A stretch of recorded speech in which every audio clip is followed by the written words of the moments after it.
இன்னைக்கு வந்து அவல் வச்சு 2 டிஃபன் ரெசிபி பார்க்க போகிறோம். வீட்டில் இட்லி தோசை மாவு இல்லை அப்படின்னா டக்குன்னு அவல் இருந்தால் இந்த டிஃபன் ரெசிபி ட்ரை பண்ணி பாருங்கள். ரொம்ப சூப்பராக இருக்கும். இது ரெண்டுமே வேறு வேறு டேஸ்ட்டில் இருக்கும். செய்கிற டைம் வந்து ரொம்ப கம்மி தான். அதே போல் வீட்டில் இருக்கிற பொருட்களை வச்சு செஞ்சிடலாம். ஒரு 15 நிமிஷம் இருந்தால் போதும் இந்த டிஃபன் செய்கிறதுக்கு. அவ்வளோ அருமையாக செஞ்சு முடிச்சிடலாம். இப்போ வாங்க இந்த ரெசிபி ரெண்டையும் எப்படி செய்கிறதுன்னு பார்க்கலாம். ஃபஸ்ட்டு ஒரு மிக்சிங் பவுலில் 1 கப் வந்து அவல் எடுத்துக்கோங்க. நான் வந்து இதில் வந்து திக் அவல் எடுத்திருக்கேன். இதை வந்து ஒரு 3லேருந்து 4 தடவை நல்லா கழுவி எடுத்துகிட்டு வந்துடுங்க. அவல் வந்து நிறைய தூசு அழுக்கெல்லாம் இருக்கும், அதனால் கட்டாயமாக கழுவிக்கங்க. ஒரு 3லேருந்து 4 தடவை கழுவுங்க. ரொம்ப அழுத்தம் கொடுத்து கழுவிடாதீங்க. இப்போ கொஞ்சமாக இதில் தண்ணி ஊற்றிட்டு ஒரு 10 நிமிஷத்துக்கு அப்படியே ஊற வச்சுருங்க. இது நல்லா ஊறி வரட்டும். ஒருவேளை நீங்கள் மெலிசான அவல் எடுக்கிறீங்க அப்படின்னா தண்ணி ஊற்ற தேவையில்லை. கழுவிட்டு வந்ததுக்கப்புறம் அப்படியே அந்த ஈரப்பதத்தோடு வச்சுட்டிங்க அப்படின்னா அதுவே ஊறிக்கும். இப்போ அவல் நல்லா ஊறி வந்திருக்கு. இதை வந்து நல்லா கையை வச்சு அழுத்தம் கொடுத்து மிக்ஸ் பண்ணி விட்டுக்கோங்க. ஒன்றும் பாதியமாக மிக்ஸ் பண்ணிக்கோங்க போதும். இப்போ இதில் வந்து கடலை மாவு நான் சேர்த்துக்கிறேன். கடலை மாவு வந்து 1.5 கப் வரைக்கும் நான் சேர்த்துருக்கேன், கரெக்டாக இருக்கும். அதே போல் பொடியாக நறுக்கின வெங்காயம் சேர்த்துக்கிறேன். பொடியாக நறுக்கின கருவேப்பிலை, பொடியாக நறுக்கின இஞ்சி ஒரு 1/2 டீஸ்பூன், 2 பொடியாக நறுக்கின பச்சை மிளகாய் சேர்த்துக்கிறேன். ஒரு 1/2 கைப்பிடி அளவுக்கு பொடியாக நறுக்கின கொத்தமல்லி எல்லாம் சேர்த்துக்கிறேன்.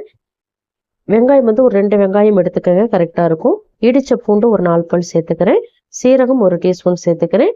பூண்டு வந்து நான் தோலோடு தான் சேர்த்துருக்கேன். உங்களுக்கு தோலோடு சேர்க்க விருப்பம் இல்லைன்னா தோலை நீக்கிட்டு இடித்து சேர்த்துக்கோங்க.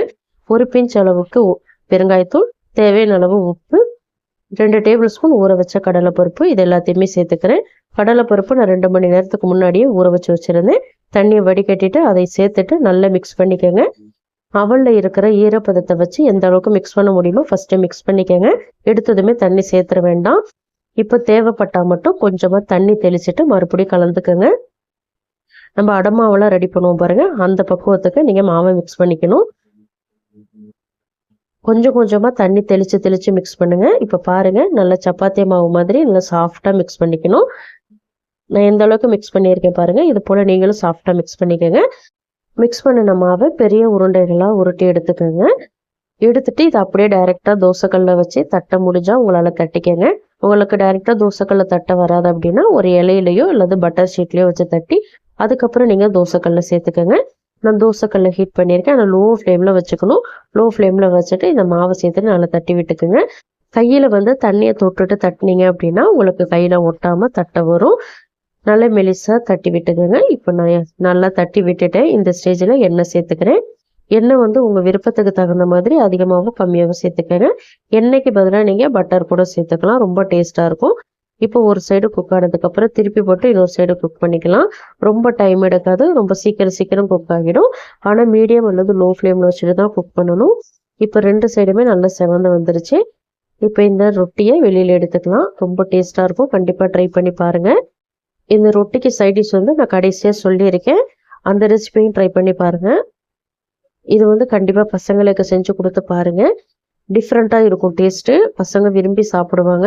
எப்பொழுதும் ஒரே மாதிரி டிஃபன் செஞ்சு கொடுக்காம இது போல் வித்தியாசமாக செஞ்சு கொடுக்கும்போது பிள்ளைகளும் நல்லா ஆர்வமாக சாப்பிடுவாங்க.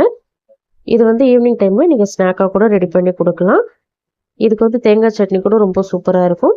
இப்போ இன்னொரு டிஃபன் ரெடி பண்ணிக்கலாம். அதுக்கு ஒரு மிக்சிங் பவுல் எடுத்துக்கோங்க. அதில் 1 கப் அளவுக்கு அவல் எடுத்துக்கோங்க. இதுக்கு வந்து நான் தின்னான அவல் எடுத்திருக்கேன்.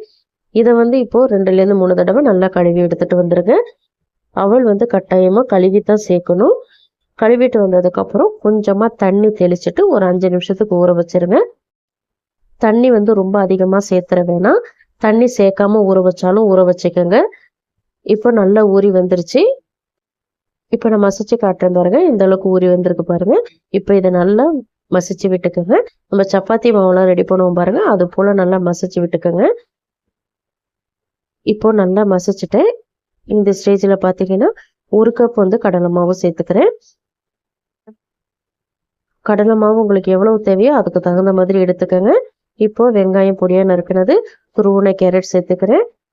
பொடியாக நறுக்கின கொத்தமல்லி எல்லாம் சேர்த்துக்கிறேன். சீரகம் வந்து 1 டீஸ்பூன் சேர்த்துக்கிறேன்.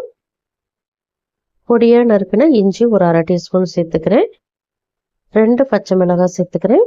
ஒரு 1/4 டீஸ்பூன் மஞ்சள் தூள் சேர்த்துக்கிறேன். 1/2 டீஸ்பூன் தனி மிளகாய் தூள், 1/2 டீஸ்பூன் மல்லித்தூள், 1/2 டீஸ்பூன் கரம் மசாலா. இப்போ உப்பு சேர்த்துக்கலாம். உப்பு சேர்த்துட்டு வறுத்த வேர்க்கடலை பொடியா இடிச்சு வச்சிருக்கேன், அதை வந்து ஒரு 1/4 கப் அளவுக்கு சேர்த்துக்கிறேன். இப்போ இது எல்லாத்தையுமே நல்லா அழுத்தம் கொடுத்து மிக்ஸ் பண்ணிக்கோங்க. இந்த டிஃபனுக்கு பார்த்தீங்கன்னா கடலை மாவு 1 கப் சேர்த்துருக்கேன். நீங்கள் வந்து கடலை மாவு 1 கப்பு, அரிசி மாவு 1 கப் கூட சேர்த்து செய்யலாம். ரொம்ப நல்லா இருக்கும் டேஸ்ட்டு. இப்போ நல்லா மிக்ஸ் பண்ணிட்டேன். தண்ணி எனக்கு தேவைப்படுறதுனால கொஞ்சமாக தண்ணி தெளித்து மிக்ஸ் பண்ணிக்கிறேன். நல்லா சப்பாத்தி மாவு மாதிரி நல்லா சாஃப்டாக மிக்ஸ் பண்ணிக்கோங்க. தண்ணி தேவைப்பட்டால் கொஞ்சம் கொஞ்சமாக தெளித்து மிக்ஸ் பண்ணிக்கோங்க. இப்போ நான் வீடியோவில் காட்டுறேன் பாருங்கள், இந்த அளவுக்கு சாஃப்டாக மிக்ஸ் பண்ணிக்கணும். இதையும் அதே போல் பெரிய உருண்டைகளாக எடுத்து உருட்டி டைரெக்டாக தோசைக்கல்லில் தட்டினாலும் தட்டிக்கோங்க. அப்படி இல்லைன்னா பட்டர் ஷீட் இடையில வச்சு தட்டிக்கோங்க. இப்போ நான் டைரெக்டாக தோசைக்கல்லில் தான் தட்டுறேன். நல்லா தோசைக்கல்ல லோ ஃப்ளேமில் வச்சுக்கோங்க. தோசைக்கல் ரொம்ப ஹீட் ஆயிடுச்சு அப்படின்னா தட்டுறதுக்கு வராது.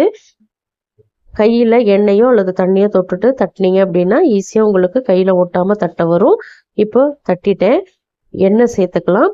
எண்ணெய் அல்லது பட்டர் எது வேணாலும் சேர்த்துக்கோங்க. கீ சேர்க்குறதா இருந்தால் கூட சேர்த்துக்கலாம். நல்ல வெளியில் கிறிஸ்பியாக உள்ள சாஃப்டாக சூப்பராக இருக்கும். அதனால் எண்ணெய் கொஞ்சம் தாராளமாகவே சேர்த்துக்கோங்க. அப்போ தான் வெளியில் நல்லா கிறிஸ்பியாக கிடைக்கும் உங்களுக்கு இந்த ரொட்டி. இப்போ 2 சைடுமே நல்லா குக் ஆகிடுச்சு. வெளியில் எடுத்துக்கலாம். நம்ம சேர்த்துருந்த அந்த வேர்க்கடலை ஃப்ளேவரோடு சாப்பிடும்போது டேஸ்ட்டு அவ்வளோ சூப்பராக இருக்கும். மிஸ் பண்ணிடாமல் இந்த ரெசிபியெல்லாம் வீட்டில் ட்ரை பண்ணி பாருங்கள். இப்போ 2 டிஃபனுமே நான் ரெடி பண்ணிட்டேன். இதுக்கு சைடிஷ் வந்து பார்க்கலாம். இந்த 2 ரொட்டிக்குமே இந்த ஒரு சைடிஷ் ரொம்ப சூப்பராக இருக்கும். பேன் ஹீட் பண்ணி ஒரு 4 டேபிள் ஸ்பூன் எண்ணெய் சேர்த்துக்கோங்க. ஒரு 10 வெந்தயம் சேர்த்துக்கோங்க. காரத்துக்கு தகுந்த மாதிரி மிளகாய் சேர்த்துக்கோங்க. வெந்தயத்தை கருக விட்டுறக்கூடாது.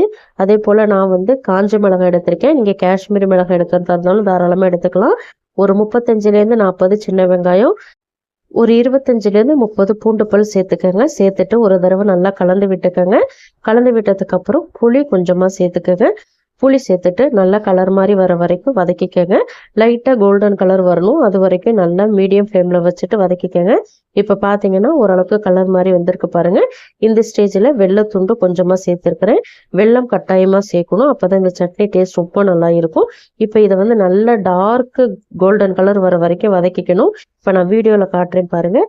இந்த ஸ்டேஜ் வர வரைக்கும் நீங்கள் நல்லா லோ அல்லது மீடியம் ஃப்ளேமில் வச்சுட்டு வதக்கி விட்டுக்கணும். வெங்காயம் வந்து நல்ல கலர் மாதிரி வந்திருக்கணும், அப்போ தான் இந்த சட்னி ரொம்ப டேஸ்டியாக இருக்கும். இப்போ ஸ்டவ் ஆஃப் பண்ணிவிட்டு சட்னியை நல்லா ஆற வச்சுட்டு ஒரு மிக்ஸி ஜாருக்கு மாற்றிக்கோங்க. வெங்காயமெல்லாம் நல்லா கம்ப்ளீட்டாக ஆறி இருக்கணும். ஆறினதுக்கப்புறம் இந்த சட்னி அரைங்க. இப்போ உப்பு சேர்த்துக்கலாம். உப்பு சேர்த்துட்டு ஒரு ட்ராப் தண்ணி கூட இல்லாமல் நல்லா நைஸாக அரைச்சி எடுத்துகிட்டு வந்துடுங்க. தண்ணி தேவைப்படாது. நம்ம ஊற்றி இருக்கிற அந்த எண்ணெயை வச்சு இதை நல்லா அரைச்சிக்கணும். இப்போ பாருங்கள், நான் நல்லா அரைச்சிட்டு வந்துட்டேன். இந்த அளவுக்கு நல்லா நைஸாக அரைச்சிக்கோங்க. அப்படி இல்லைன்னா ஒன்றும் பாதியமாக கூட நீங்கள் அரைச்சிக்கலாம். ரொம்ப நல்லாயிருக்கும் டேஸ்ட்டு. இந்த 2 ரொட்டிக்குமே இந்த சட்னி ரொம்ப சூப்பராக இருக்கும். மிஸ் பண்ணிடாமல் இந்த ரெசிபி எல்லாத்தையுமே கட்டாயமாக ட்ரை பண்ணி பாருங்கள். அவ்வளோ சூப்பராக இருக்கும். இந்த 2 அவல் ரொட்டியுமே எப்படி இருந்துச்சுன்னு செஞ்சு பார்த்துட்டு உங்கள் ஃபீட்பேக்கை கமெண்ட்டில் சொல்லுங்கள்.